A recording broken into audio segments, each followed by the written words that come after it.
Ya, Bapak Ibu Saudara, bersyukur ya kita ketemu lagi, sehat semuanya, ya puji Tuhan.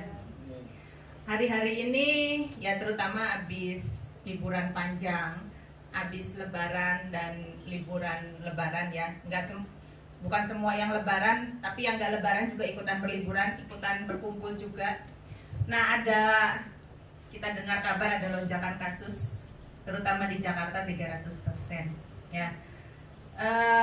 Mungkin di kota Malang juga ada, kita nggak tahu, tapi yang saya dengar di berita itu di Jakarta 3 kali lipat.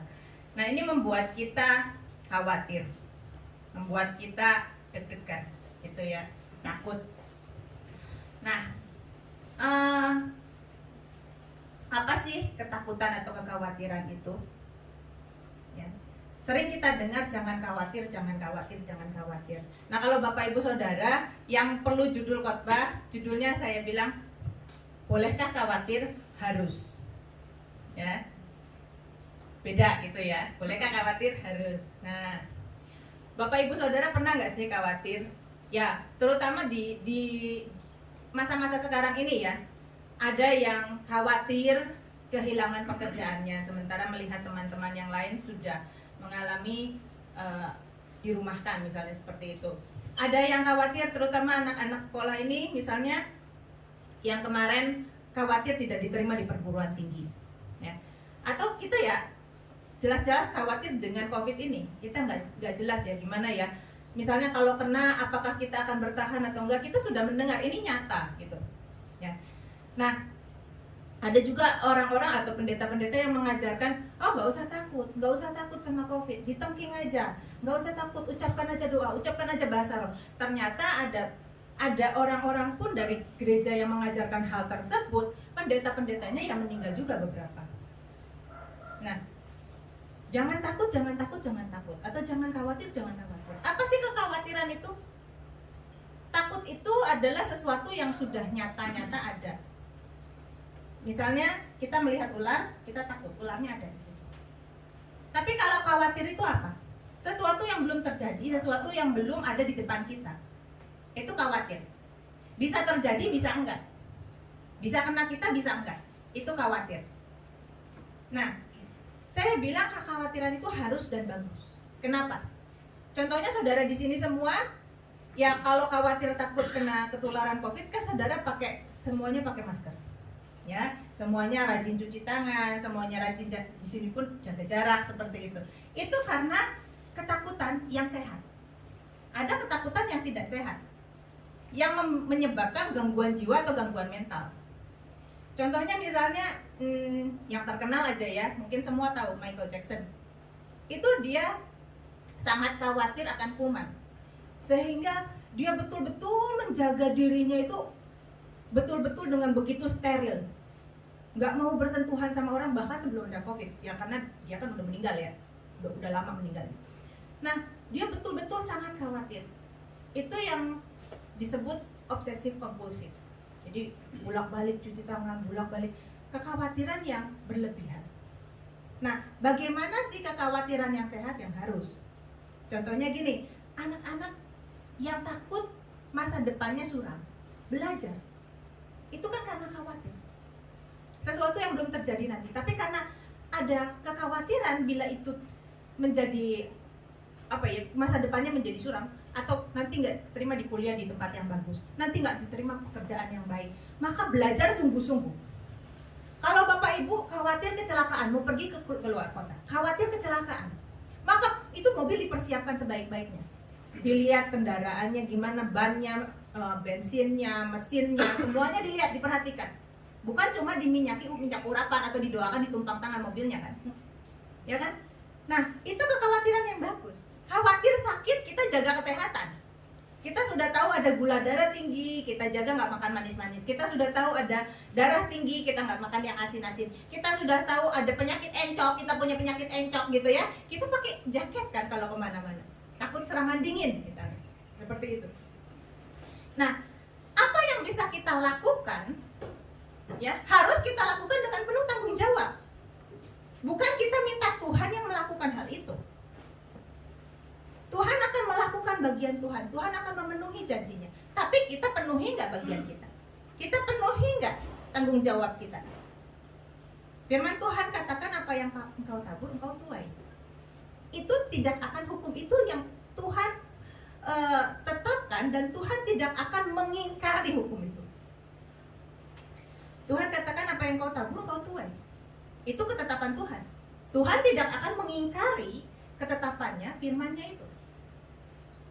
Jadi kita harus lakukan bagian kita, baru Tuhan melakukan bagiannya sendiri. Ya, yang kita bisa lakukan kita harus lakukan. Yang tidak bisa kita lakukan itu bagian Tuhan.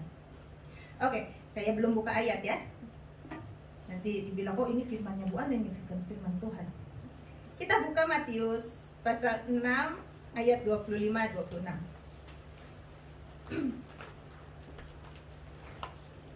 Matius 6 ayat 25-26.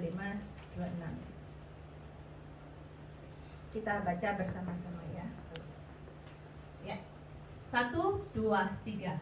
Karena itu aku berkata kepadamu, janganlah khawatir akan hidupmu, akan apa yang hendak kamu makan atau minum, dan janganlah khawatir pula akan tubuhmu, akan apa yang hendak kamu pakai.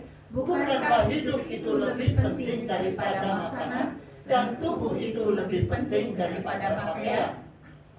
Pandanglah burung-burung di langit yang tidak menabur dan tidak menuai dan tidak mengumpulkan bekal dalam lumbung, namun diberi makan oleh Bapamu yang di surga. Bukankah kamu jauh melebihi burung-burung itu? Amin. Nah, saudara, di sini dikatakan karena itu. Nanti saya jelaskan karena itunya karena apa. Ya, aku berkata kepadamu, Tuhan Yesus berkata kepada kita. Ini pesan dari Tuhan Yesus untuk kita semua. Jangan khawatir akan hidupmu. Ya, akan apa yang hendak kamu makan atau minum. Nah, saudara, di sini dikatakan jangan khawatir tentang apa yang akan kita makan. Ya, Rasul Paulus katakan gini, asal ada makanan dan pakaian cukuplah. Ya. Nah, selanjutnya, jangan khawatir akan apa yang hendak kamu pakai. Bukankah hidup itu lebih penting daripada makanan dan tubuhmu itu lebih penting daripada pakaian? Saya jelaskan ayat ini dulu. Nah, di sini dikatakan, selanjutnya aja ya dulu ya, jadi 2 ayat langsung. Pandanglah burung-burung di langit yang tidak menabur dan tidak menuai. Saudara, jangan khawatir akan burung. Tuhan kasih contoh. Itu loh burung, aku pelihara. Burung di langit itu aku pelihara. Jangan khawatir, apalagi engkau, anak manusia. Nah, tapi harus kita perhatikan. Burung di langit, bukan burung dalam sangkar. Burung di langit pagi-pagi, begitu matahari terbit, sebelum matahari terbit pun udah semburat orange gitu ya. Dia sudah cuit keluar dari sarangnya, ya kan? Sudah terbang. Kita bisa dengar suaranya. Kita masih tarik selimut, kedinginan, ya, masih pengen merem lagi. Burung udah bangun, udah bekerja cari makan. Ini katakan apa maksudnya? Bahwa burung yang bekerja, Tuhan pasti kasih makan. Nah, begitupun kita. Kalau kita lakukan bagian kita, bukan berarti oh biarin aja burung dalam langit, di langit pun Tuhan kasih makan. Kita Tuhan memberkati anak-anaknya pada waktu mereka tidur. Oh, nanti ayat itu maksudnya apa? Bukan berarti kita tidur-tiduran, karena burung di langit tidak tidur-tiduran. Dia bangun pagi, dia kerja, dia terbang, dia cari makan. Maka Tuhan memberikan makan. Ya, Tuhan bilang gak usah khawatir, burung itu pasti ada makanannya kalau dia mau bekerja. Nah, begitu pun kita, itu maksudnya. Jadi di 2 Tesalonika 3 ayat 10 dikatakan, Rasul Paulus katakan gini, yang tidak bekerja janganlah ia makan. Hidup itu harus tanggung jawab. Apa yang kita bisa kerjakan kita lakukan. Jadi karyawan misalnya, Bapak Ibu Saudara jadi karyawan, jadilah karyawan yang penuh tanggung jawab. Jangan datang terlambat, pulang lalu sebelum waktunya. Ya. Terus misalnya ada bagian gudang, misalnya saudara ditempatkan di bagian gudang. Orang telepon, Pak ini saya mau nganter barang, udah 15 menit lagi sampai sana. Ini maaf ya, kena kereta api macet nih. Aduh, 15 menit lagi tepat jam 5 nih, sudah mau tutup, saya sudah pulang. Tolonglah Pak, tunggu sebentar lagi aja. Nggak bisa. Coba saudara, misalnya mau nunggu sedikit, bos akan lihat, oh ini orang yang tanggung jawab ini. Bukannya bilang, datang aja besok pagi, saya udah waktunya pulang. Enggak. Tapi kalau saudara ya datang pagi-pagi, yang lain belum datang, saudara udah datang. Yang lain udah pulang, saudara beresin. Bos akan lihat, oh nanti saya kasih nih kunci gudang. Ini bisa dipercaya nih, dikasih kunci gudang. Dijadiin kepala gudang. Itu yang namanya jadi kepala, bukan ekor. Ya, mungkin jadi kepala gudang, mungkin jadi ketua kelas kalau siswa ya. Nah, kan seperti itu. Atau misalnya saudara, misalnya sebagai penjual makanan, jualah dengan kualitas yang terbaik. Kalau ada customer komplain, oke lah disabarin aja. Ya. Di sini dikatakan bahwa kita harus bertanggung jawab, itu maksudnya. Nah, lanjut ya di sini. Ada dikatakan begini, bukankah hidup itu lebih penting daripada makanan dan tubuh itu lebih penting daripada pakaian? Saudara, kata pakaian di sini adalah enduma. Kalau saudara tahu orang Timur Tengah, pernah lihat nggak raja Arab yang datang ke sini? Pakaiannya kayak gimana? Itu pakaian khas orang Timur Tengah, termasuk orang Yahudi juga begitu, karena itu budayanya orang Timur Tengah, pakaiannya kayak gitu. Nah, orang-orang daerah Timur Tengah itu biasanya dalamnya pakai baju yang kayak daster ya, kalau kita bilang ya kayak los gitu aja ya. Nah, terus di luarnya tuh pakai jubah. Nah, jubah inilah yang mahal harganya.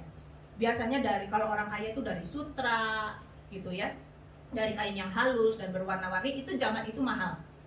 Nah, di sini dikatakan lebih penting daripada pakaian. Kalau bahasa Indonesianya itu pakaian, tapi bahasa aslinya itu enduma, jubah.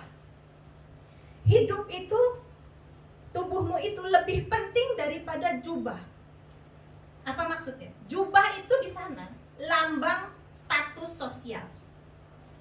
Nah, saudara, dikatakan di sini jangan khawatir akan jubah, bukan pakaian yang bisa kita pakai. Tapi jangan khawatir akan kemewahan. Jangan pentingin status sosial. Ya.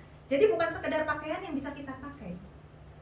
Nah, kalau pakaian yang kita pakai itu bahasa aslinya kayak pasma atau penutup tubuh, tapi ini enduma, artinya jubah. Nah, banyak orang khawatir akan status sosialnya, bukan sekedar bisa makan aja. Tapi bagaimana mengejar status sosial? Bukan sekedar mengejar, ya sudah bisa makan. Bapak Ibu, kalau Bapak Ibu rumahnya masih kontrak, nggak apa-apa, nggak usah khawatir. Saya bukan bicara Bapak Ibu nggak usah kerja keras. Kerja keras harus dilakukan.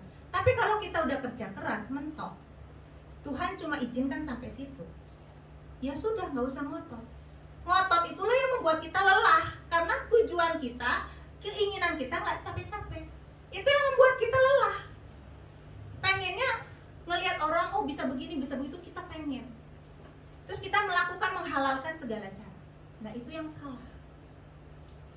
Kita harus lakukan bagian kita, tanggung jawab. Oke. Tapi kalau udah sampai situ mentok, ya sudah. Kalau Tuhan izinkan sampai situ, ya sudah. Mungkin di situ didikan Tuhan buat kita. Kenapa? Ada orang-orang yang kalau diberikan lebih nggak bisa dipercaya sama Tuhan. Ada orang-orang kalau misalnya dia kaya sedikit, sombong, menginjak-injak orang lain. Nah, mungkin di sini Tuhan ingin mendidik kita. Lakukanlah bagian kita. Oke, kalau di situ, sampai di situ Tuhan izinkan. Tuhan bilang sama Rasul Paulus, kasih karuniaku cukup bagimu. Rasul Paulus ada satu penyakit yang mengganggu dirinya. Rasul Paulus ini seorang rasul yang luar biasa. Dia minta sampai 3 kali, Tuhan tolong sembuhkan supaya aku lebih efektif melayani engkau. Tentunya seperti itu ya. Tuhan tolong sembuhkan, Tuhan tolong sembuhkan. Nggak disembuh-sembuhkan. Kelemahannya itu, sakitnya itu, nggak disembuh-sembuhkan. Cukup kasih karuniaku bagimu. Nah, kadang-kala Tuhan bilang cukup sampai di sini aja. Karena itu tadi saya katakan, kalau misalnya rumah Bapak Ibu masih kontrak di dunia ini, nggak apa-apa. Asal kita punya rumah di surga. Di dunia ini kontrak berapa lama sih? Seumur hidup kontrak? Iya, misalnya seumur hidup 70 tahun. Tapi di surga, kalau di surga kita punya rumah, nggak 70 tahun. Nggak 7.000 tahun. Nggak 70.000 tahun. Selama-lamanya.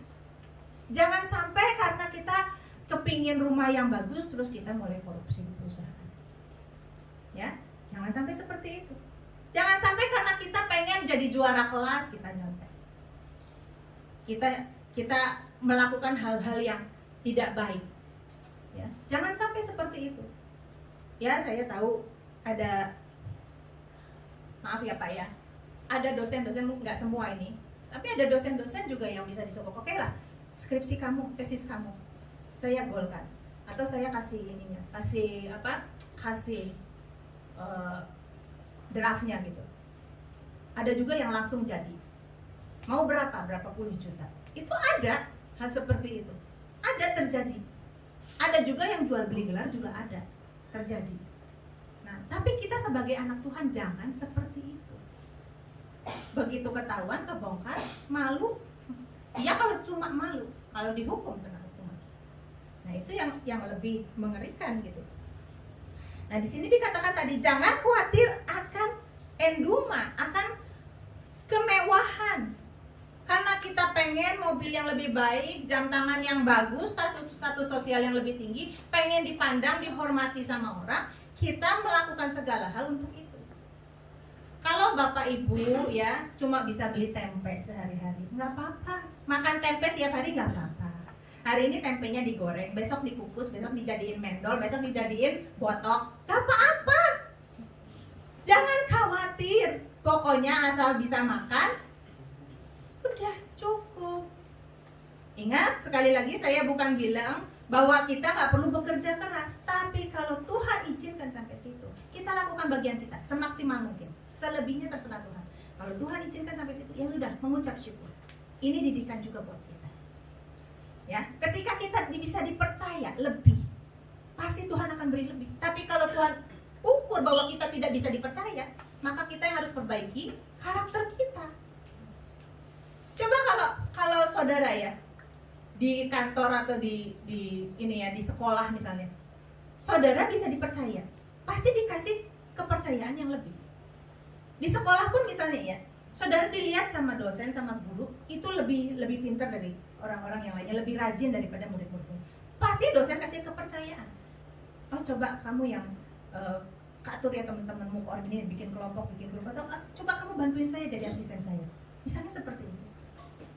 Kenapa? Karena pasti bos atau dosen atau guru lihat bahwa kita sudah bisa dipercaya. Nah Tuhan pun akan melihat kalau kita bisa dipercaya, Tuhan akan beri lebih. Kalau kita nggak bisa dipercaya, Tuhan nggak akan beri lebih. Apalagi kalau kepercayaan itu membinasakan kita. Membinasakan itu bagaimana? Ketika kita dikasih kepercayaan, kita menginjak-injak orang lain. Ini kan jadi hamba yang jahat kan? Ketika tuannya nggak datang-datang, hamba-hamba yang lain dipukulin. Ini hamba yang jahat. Ketika kita dikasih kepercayaan, kita mulai merendahkan saudara kita. Nah, lihat nih, gua lebih dari itu. Ketika kita jadi juara, kita mulai nyombongin diri ke teman-teman. Nah, itu yang nggak bisa dipercaya, ya. Nah, di sini dikatakan tadi, karena itu ayat 25 itu dimulai dengan kata karena itu aku berkata kepadamu. Ya, karena apa sih? Nah, kalau kita lihat di ayat yang sebelumnya, ayat 19 sampai 24. Ya, di ayat yang 19 sampai 24 ini dikatakan begini. Janganlah kamu mengumpulkan harta di bumi nyengat dan karat merusakkannya dan pencuri membongkarnya serta mencurinya. Tetapi kumpulkanlah bagimu harta di surga nyengat dan karat tidak merusakkannya dan pencuri tidak membongkarnya serta mencurinya. Karena di mana hartamu berada, di situ juga hatimu berada. Nah, saudara, apa maksudnya mengumpulkan harta di surga? Kalau mengumpulkan harta di bumi kita udah tahu dong. Harta itu apa sih? Sesuatu yang sangat berharga. Sesuatu yang sangat berharga. Nah, itu belum tentu kayak emas, perak, berlian, duit, dolar, belum tentu seperti itu. Ya. Sesuatu yang sangat berharga yang kita nggak mau lepaskan. Apa? Pacar yang nggak seiman. Misalnya seperti itu. Kita nggak mau lepasin karena kita menganggap dia lebih berharga daripada Tuhan. Kita nggak mau lepasin. Itu harta loh. Ya. Apalagi misalnya game, kita kecanduan game sampai kita lupa. Saya bukan bilang nggak boleh main game ya anak muda ya. Saya bukan bilang nggak boleh main game. Tapi kalau itu menyita seluruh perhatian kita, nilai jadi jelek, disuruh mama nggak denger, ya tugas-tugas nggak dikerjain. Nah itu yang dikatakan harta. Apalagi harta. harga diri, ego kita. Ya, kita bilang, oke lah, nggak apa-apa, aku direndahin nggak apa-apa. Tapi ya jangan gini. Ngono yang ngono, tapi ojo ngono gitu ya. Sorry ya kalau salah ngomongnya ya, saya bukan asli orang Jawa. Ngono yang ngono, tapi ngono gitu ya Pak ya, betul ya? Kan ada yang seperti itu ya. Ya nggak apa-apa sih, diri giniin nggak apa-apa, tapi ya jangan sampai begitu gitu. Ada batasnya. Batasnya di mana? Ego kita. Kenapa? Karena ego kita adalah harta yang paling berharga buat kita. Ya, ini tentu selain uang, duit, ya dolar, tadi berlian dan sebagainya. Nah, harta adalah sesuatu yang kita anggap berharga sehingga kita mencurahkan pikiran dan tenaga kita di situ. Pengakuan, harga diri, kehormatan, hobi, keluarga, pekerjaan, status sosial itu bisa dianggap harta. Nah, di sini dikatakan jangan kumpulkan hartamu di bumi. Bukan sekedar kita cari duit aja. Tapi kalau kita cari harga diri pun itu kita mengumpulkan harta di bumi. Ya. Kita lebih mementingkan harga diri kita daripada Tuhan. Itu kita mengumpulkan harta di bumi. Tapi kalau kita mementingkan Tuhan, kita tidak mengumpulkan harta di bumi, tetapi justru mengumpulkan harta di surga. Tetapi kumpulkanlah bagimu harta di surga hangat dan karat tidak merusakkannya, serta pencuri tidak membongkarnya dan mencurinya. Bagaimana caranya mengumpulkan harta di surga? Kita kan orang Kristen yang bukan percaya bahwa amal kita kumpulin, terus kalau kita ngumpulin amal baik, maka di sana kita dapat juga harta gitu ya. Bukan seperti itu kan? Tentu bukan. Kita nggak ngumpulin amal baik di sini, terus di sana kita terima. Gitu. Bukan itu maksudnya. Tapi kita mengubah, kita mengutamakan kerajaan Allah. Kita mengutamakan perasaannya Tuhan.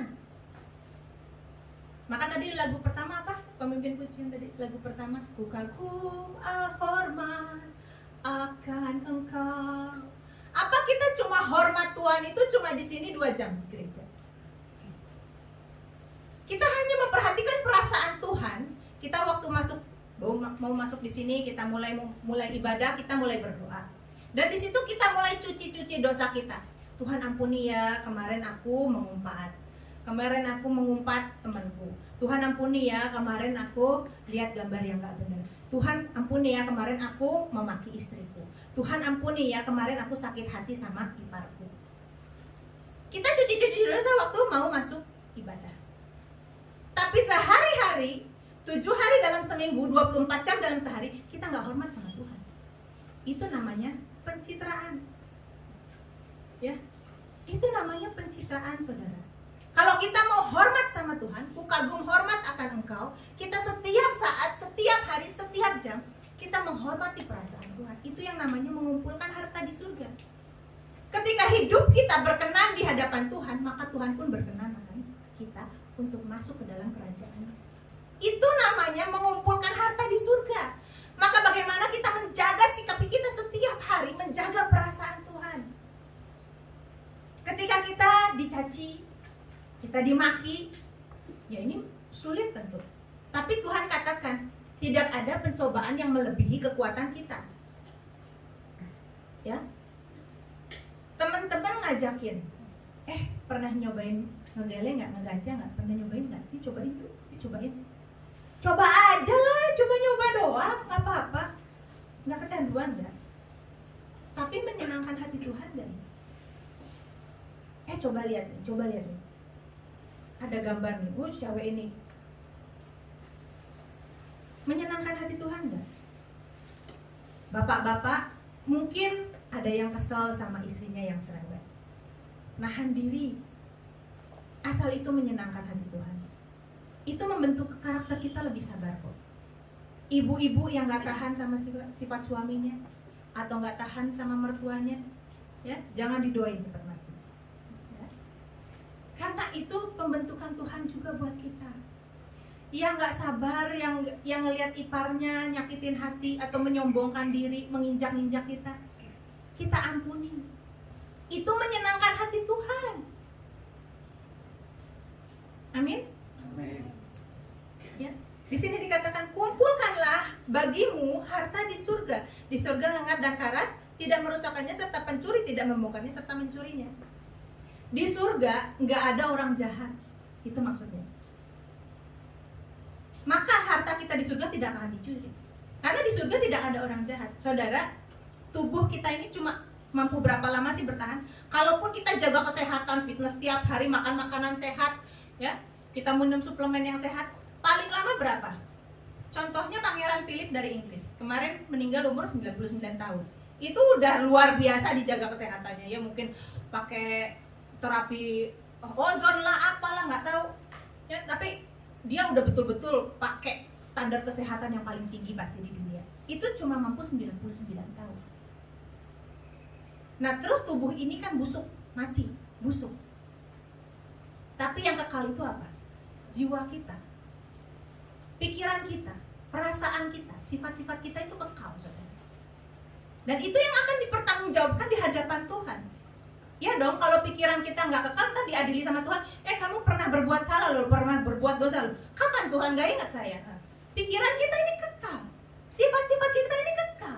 Makanya dari sekarang, rubah sifat kita, rubah karakter kita, cara berpikir kita dirubah sejak sekarang. Karena inilah yang dibawa ke kekekalan. Tubuh ini nggak dibawa. Kalau sekarang anak-anak muda cantik, ganteng, gagah-gagah, ya, bagus badannya, entar udah tua jadi kayak Doraemon juga kan. Sekarang lihat pacarmu cantik gitu ya, kayak Barbie, ya entar udah beranak 3, 4, coba lihat. Kalaupun tetap jaga badan, palingnya ini kerut-kerut, udah flat, rambut jadi putih, bau badan, ya dulu ketemu kan kalau malam minggu kan pasti wangi lah ketemu malam minggu. Ayo kita makan yuk, di sana ada penyetan pedas gitu ya, ada petenya juga loh, sambal pete enak gitu. Enggak, saya nggak makan pete, padahal suka pete, jaim banget kan. Tapi ntar kalau udah menikah 5 tahun, udah bau sambal, udah bau gorengan gitu kan, badannya udah nggak wangi lagi. Nah, badan ini cuma sementara, fisik ini cuma sementara. Karena itu di kitab Amsal kan, istri yang cantik itu seperti apa? Yang cantik batinnya. Karena itu yang kekal. Ntar udah kriut, udah keriput, udah kisut. Yang bapak-bapak juga begitu kan, perutnya tambah besar gitu ya, sampai bisa begini kalau jalan kan ya, bawa meja gitu. Kan buat ganjelan. Perutnya udah besar kayak Doraemon. Kan bapak-bapak juga begitu. Jangan bilang pengen nuntut istrinya cantik, itu ongkos perawatan mahal. Bisa biayain enggak? Jangan nuntut-nuntut doang. Ya. Nah, ini semuanya itu akan berlalu. Dari dunia aja udah kelihatan kok. Udah nyata kok. Tapi yang kekal itu apa? Yang dalam ini loh. Cara berpikir kita, sifat kita, karakter kita. Ini yang kekal. Ini yang dibawa kekekalan. Itu maksudnya. Kita rubah dari sekarang itu kita mengumpulkan harta di surga. Layak enggak kita di hadapan Tuhan? Jangan sampai di dunia ini kita dandani fisik kita, yang ibu-ibu sering tiap bulan facial ya, perawatan, mau masuk ke Mary Friends Bodyline itu ditarik sana tarik sini, dikencengin gitu ya. Mau bentuknya tetap gitu, walaupun udah sedikit melorot ke sini, melebar, tarik lagi gitu supaya bentuknya tetap bagus. Itu percuma. Ya, kalau kita dandanin fisik kita, Rasul Paulus bilang, katakan apa? Manusia lahiriahku ini semakin merosot. Udahlah, gravitasi itu nggak bisa dilawan ya. Tetap keriput kita tuh tetap ke bawah gitu. Gravitasi nggak bisa dilawan. Hukum alam ini nggak bisa dilawan. Nah, tapi manusia batiniahku dari sehari ke sehari semakin diperbaharui. Itu yang penting. Maka kalau Bapak Ibu menghadapi kesulitan-kesulitan, itu Tuhan izinkan untuk membentuk manusia batiniah ini. Segala sesuatu yang terjadi dalam hidup kita tidak terjadi tanpa seizin Tuhan, tanpa sepengetahuan Tuhan. Jadi kalau Tuhan izinkan, laluilah, lewatilah, terimalah, dan tanya sama Tuhan, aku harus menyikapi ini bagaimana Tuhan? Aku harus menyikapi temanku yang mencekno, yang nyebelin, atau misalnya ada dosen yang killer, yang skripsi kita nggak dilulusin gitu. Tuhan, aku harus menyikapinya bagaimana? Oh, sabar nak, sabar, terus hadapi dengan sabar. Walaupun tuh dinyek gitu ya, diejek, oh tulisanmu kayak begini, Datang, Pak, ini Pak sudah saya revisi, Pak, ini sudah saya revisi, Pak. Dibanting, apa ini sampah? Nah, sabar, sabar. Itu membentuk kita jadi sabar. Itu yang Tuhan inginkan. Ya, jangan diracun dosennya, Pak, ini saya kasih kue diracun. Jangan, nggak boleh, ya. Nah, begitu juga ketika kita menghadapi saudara-saudara kita. Jangan, ya. Sabar itu membentuk karakter kita. Kita jaga mulut kita. Kita pengen waktu kita diejek, apa kamu mobil nggak ganti-ganti? Diem. Ya, belajar diem. Iya memang. Saya senang barang antik kok. Gitu aja. Ya, itu mengajari kita untuk rendah hati, untuk sabar, untuk lemah lembut. Nah, lanjut ya ayatnya ya. Matius 6 ayat 22. Mata adalah pelita tubuh. Jika matamu baik, teranglah seluruh tubuhmu. Jika matamu jahat, gelaplah seluruh tubuhmu. Jadi jika terang yang ada padamu gelap, betapa gelapnya kegelapan itu. Tidak ada seorang pun dapat mengabdi kepada dua tuan, karena jika demikian ia membenci yang seorang dan mengasihi yang lain, atau ia akan setia kepada seorang dan tidak mengindahkan yang lain. Kamu tidak dapat mengabdi kepada Allah dan kepada Mamon. Nah, di sini dikatakan mata adalah pelita tubuh. Kalau matamu baik, terang seluruh tubuh. Ini bukan cuma sekedar mata kita ini ya. Kenapa? Karena mata kita ini juga bisa merosot. Contohnya sekarang saya udah plusnya juga nambah lagi. Asalnya +1 mungkin sekarang udah +2. Nah, di sini mata ini adalah soal pengertian kita.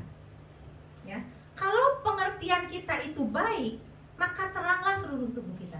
Kalau misalnya pengertian kita tuh gini ya, nggak apa-apa kok melakukan itu, toh teman-teman juga melakukan hal yang sama. Kenapa aku harus datang ke kantor lebih dulu? Toh teman-teman yang lain juga sama, telat. Itu pengertian. Kita harus rubah pengertian kita. Kita harus rubah seperti ini. Nggak bisa. Aku adalah anak Tuhan, maka aku harus menunjukkan kinerjaku yang terbaik. Karena aku bekerja untuk melayani Tuhan. Rasul Paulus katakan, baik kamu makan atau minum atau melakukan sesuatu yang lain, lakukanlah untuk Tuhan.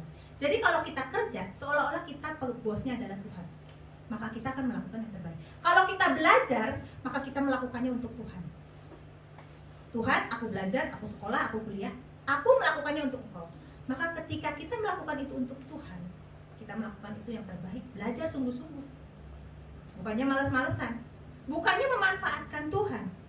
Ya, banyak orang ini tidak mengabdi kepada Tuhan. Bukan pengabdi setan ya, tapi mengabdi kepada diri sendiri. Membuat Tuhan itu menjadikan Tuhan pengabdi buat kita. Walaupun secara harafiah, secara perkataan tidak diucapkan, tapi sikapnya itu banyak yang seperti itu. Misalnya gini, Tuhan, aku mau liburan, mau pergi ke luar kota, tolong lindungi rumahku. Tuhan jadi satpam, ya kan? Tuhan mengabdi kepada kita. Itu pikiran kita itu pengertian kita, itu salah. Kita lakukan yang terbaik. Oke, kita kunci rumah, kita titipin tetangga, kita titipin Pak Satpam kalau ada satpam. Itu kita lakukan tanggung jawab. Baru Tuhan lakukan bagiannya Tuhan. Kita lakukan tanggung jawab sebaik kita bisa. Nah, jangan kita mengabdi kepada Tuhan dan kepada Mamon. Kita pengen duit, lalu kita manfaatkan Tuhan. Kita pengen diri kita dihargai, lalu kita pakai Tuhan untuk membuat semuanya itu. Itu yang salah. Jangan mengabdi kepada dua tuan, nggak bisa. Pasti akan lebih mengabdi kepada salah satu. Pasti Tuhan ini yang dinomorduakan. Menggunakan Tuhan untuk memenuhi ego kita, memenuhi keinginan kita, memenuhi tujuan kita. Terus kita bilang, Tuhan aku klaim janjimu. Janji yang mana ya? Tuhan bilang gitu. Janji harta bangsa-bangsa. Oh itu janjiku kepada orang Israel, bukan kepadamu nak. Ya? Kan kenyataannya mana sih harta bangsa-bangsa? Emang kita punya gitu dolar gitu ya, yen gitu? Enggak kan? Itu harta bangsa-bangsa buat orang Israel. Dan memang orang Israel sekarang teknologinya paling maju. Ya, bangker-bangker bengkir semuanya dari kebanyakan dari orang Israel. Sutradara Hollywood yang pinter-pinter itu juga orang Israel, orang Yahudi. Yaitu memang bagiannya mereka. Bagiannya mereka itu adalah dunia ini. Tapi kita, bagian kita, kerajaan Allah. Dahulukan kerajaan Allah, itu maksudnya Tuhan. Tidak ada seorang pun yang dapat mengabdi kepada dua Tuhan. Karena jika demikian, ia akan membenci yang seorang dan mengasihi yang lain. Nah, saudara, ini maksudnya apa? Ayo, fokus utamamu, fokus utama kita, kerajaan Allah. Maka di ayat yang ke 32 dikatakan, 33 dikatakan, carilah dahulu kerajaan Allah dan kebenarannya, maka semuanya itu akan ditambahkan kepadamu, akan dipercayakan kepadamu. Kalau engkau bisa dipercaya olehku, engkau akan ditambahkan kepercayaan itu. Itu maksudnya. Ayo kita rubah karakter kita, supaya kita jadi orang-orang yang bisa dipercaya oleh Tuhan. Amin. Maka kalau saya katakan tadi, khawatir bolehkah? Harus. Di sini dikatakan, jangan khawatir akan tubuhmu, betul. Maksudnya, jangan khawatir akan kehidupan kita sehari-hari. Kalau kita lakukan bagian kita, Tuhan pasti akan cukupi. Asal bisa makan dan ada pakaian cukup. Tapi yang harus kita khawatirkan adalah nasib kekal kita. Itu yang harus kita khawatirkan. Bolehkah kita khawatir? Harus. Kita harus khawatir bagaimana nasib kekal kita. Itu yang terutama. Kekhawatiran, ketakutan kita yang terutama haruslah bagaimana kita berkenan di hadapan Tuhan. Itu yang harus kita takutkan. Itu yang harus kita khawatirkan. Sedangkan kehidupan kita sehari-hari, ya, lakukan bagian kita, lakukan tanggung jawab kita. Amin. Amin. Ya, mari kita berdoa. Terima kasih Tuhan untuk firman-Mu pada pagi hari ini.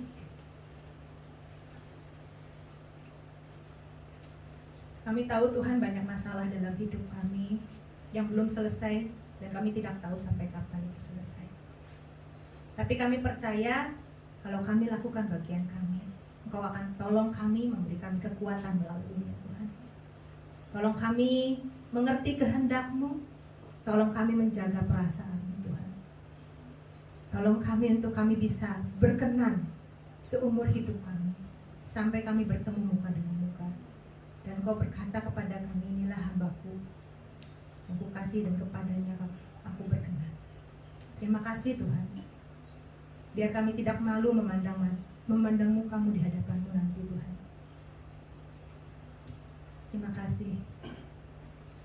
Beri kami kekuatan dalam melalui setiap masalah dalam hidup kami. Kami percaya bahwa tidak setiap persoalan, setiap masalah yang kami hadapi tidak melebihi kekuatan kami. Itu janji-Mu kepada kami Tuhan. Terima kasih Tuhan.